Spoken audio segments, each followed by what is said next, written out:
ঠিক আছে, তুমি ফোন করছি তোকে, রেস্ট হয়ে রেডি হও।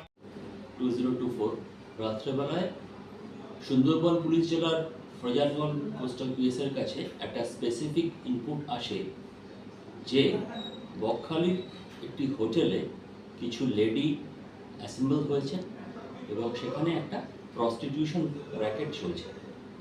তো এই সোর্স ইনফরমেশনের উপর বেস করে আমাদের সিআই নামখানার লিডারশিপে being accompanied by OC Frasergunj coastal PS এবং ফ্রেজারগঞ্জ কোস্টাল পিএসের other officers, force, lady constables, এরা সবাই প্রপার এসওপি মেনটেন করে সেই হোটেলটিকে কর্ডন করে সেই হোটেল থেকে আমরা 5 জনকে সেখান থেকে অ্যারেস্ট করি।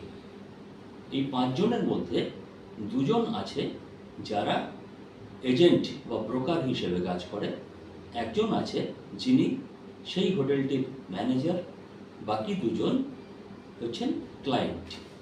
এটা সুন্দরবন পুলিশ জেলার একটা বড় সাফল্য, কারণ আমরা আমাদের মাননীয় পুলিশ সুপার ডক্টর কোটেশ্বর রাও আইপিএস স্যারের নেতৃত্বে একটা জিরো টলারেন্স অফ ক্রাইম এই লেভেলটাতে বিলং করছি।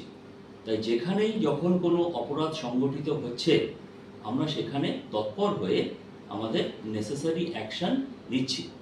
আজকে সেই 5 জনকে আমরা লার্নেড কোর্টের কাছে প্রডিউস করেছি উইথ পিসি প্রেয়ার এবং আমাদের ইমোরাল ট্রাফিকিং অ্যাক্ট 1956-এর সেকশন 3, 4, 5 অ্যান্ড 7 অ্যাক্টে এদের এগেনস্টে স্পেসিফিক কেস স্টার্ট করে ইনভেস্টিগেশন শুরু করা হয়েছে।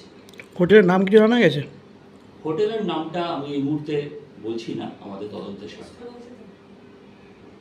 Thank you.